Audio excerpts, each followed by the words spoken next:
بشیر برتن لے لے.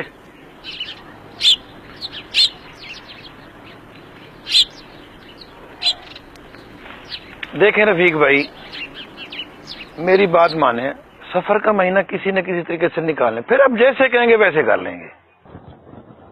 برکت بھائی، آپ کی بات سمجھ میں آ رہی ہے. ہم بچپن سے بزرگوں سے سنتے آ رہے ہیں کہ ماہ سفر مصیبتوں اور آفتوں کے اترنے کا مہینہ ہے. ابتدائی 13 تاریخیں. ان طریقوں کو 13 تیزی بھی کہتے ہیں اور ان کو اچھا بھی نہیں جانتے. السلام علیکم ورحمۃ اللہ وبرکاتہ. وعلیکم السلام ورحمۃ اللہ وبرکاتہ. عبد القادر بھائی، بڑے اچھے وقت پر آئے ہو، آپ تشریف رکھیں. لگتا ہے کہ تذکرہ خاص ہو رہا ہے. آپ تو جانتے ہوں گے یہ جو سفر کا مہینہ ہے نا، سنا ہے اس مہینے میں نہ تو نیا کاروبار کرتے ہیں نہ اس مہینے میں سفر کرتے ہیں، کیونکہ نقصان اور ایکسیڈنٹ ہونے کا اندیشہ ہوتا ہے. اس کو مصیبتوں اور آفتوں کے اترنے کا مہینہ بھی کہتے ہیں، خاص طور پر ابتدائی 13 تاریخیں. جن طریقوں کو 13 تیزی کہتے ہیں. دیکھیں، ایسا نہیں ہوتا. اگر آپ توجہ سے سنیں تو اس کی حقیقت سمجھ میں آ جائے گی. مفتی محمد امجد علی اعظمی علیہ رحمۃ اللہ القوی لکھتے ہیں کہ ماہ سفر کو لوگ منحوس جانتے ہیں، خصوصاً ماہ سفر کی ابتدائی 13 تاریخیں بہت زیادہ نحس یعنی منحوس جانی جاتی، اور ان کو 13 تیزی کہتے ہیں. یہ سب جہالت کی باتیں ہیں. ہمارے مدنی آقا صلی اللہ تعالی علیہ وآلہ وسلم نے سفر المظفر کے بارے میں وہمی خیالات کو باطل قرار دیتے ہوئے ارشاد فرمایا، لا سفر، سفر کچھ نہیں.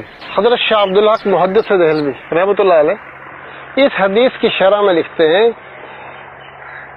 کہ عوام اسے یعنی سفر کے مہینے کو بلاؤں، حادثوں اور آفتوں کے نازل ہونے کا وقت قرار دیتے. یہ عقیدہ باطل ہے، اس کی کوئی حقیقت نہیں. عبد القادر بھائی، یہ بات تو آپ کی ٹھیک ہے، مگر بچپن سے سنتے آ رہے ہیں کہ سفر کے مہینے میں شادیاں نہ کریں، بچیوں کی رخصتی نہ کریں، گھر برباد ہونے کا امکان ہے. اور بعض لوگ تو اپنا بڑا کاروباری لین دین نہیں کرتے اور گھر سے باہر آمد و رفت میں کمی کر دیتے ہیں، اس گمان کے ساتھ کہ آفات نازل ہو رہی ہیں. اس کا کیا کریں؟ دیکھیں، آپ میں سے کون بتائے گا کہ ہمارے پیارے آقا صلی اللہ تعالی علیہ وآلہ وسلم نے اپنے شہزادی حضرت سیدنا فاطمہ الزہرا رضی اللہ تعالی عنہا کی شادی کون سے مہینے میں کی تھی؟